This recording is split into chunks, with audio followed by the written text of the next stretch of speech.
Anyhow, so I've been through all of that, and through my journey, man, and my 53 plus years of life right now, one of the most important bridges that I had to cross was looking in the mirror and loving who I saw in the mirror, and at the same time recognizing that what I saw in the mirror was a work in progress, and that I could still have had times where I disappointed myself, where I disappointed people around me, family, kids, spouse, all that kind of stuff. Had some failures and all those kinds of things. But at the same time, you know, I have had some good times in life where the light of good has shined through my life.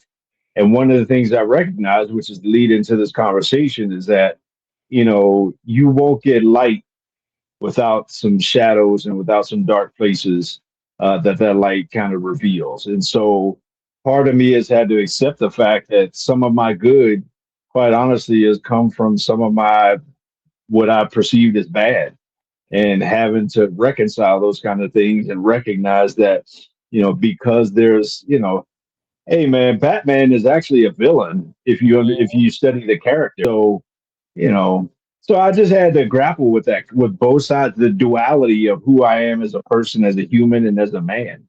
Yeah. Well, I mean, that's the kind of crux of life is that you can't have light without the dark. So the fact that we have light and dark and up and down and hot and cold, these contrasts create our experience of life. But for most of us, especially doing the work, we realize that the reason I don't care is not because I don't care, is that I know myself.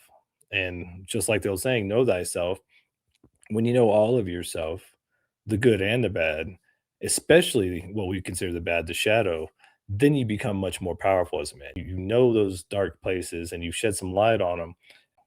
And ironically, the only reason those things bother you in the first place is because some part of you believes it might be true. Doesn't bother me at all. Somebody says, "Oh, your hair's falling out," or "You're getting old," and you're like, "Oh no," and then it bothers you because some part of you believes it's true. But when you come to accept those shadow sides, you come to accept the fact, all of us men have the capability and for many of us the ability of violence. But if you Mm. believe that you can, do harm, if you believe you have that capability to protect yourself and those you love, that's part of that darkness you have to accept. But as you accept that darkness, as you accept those things that you probably were as a younger man hiding, now you're more foundational.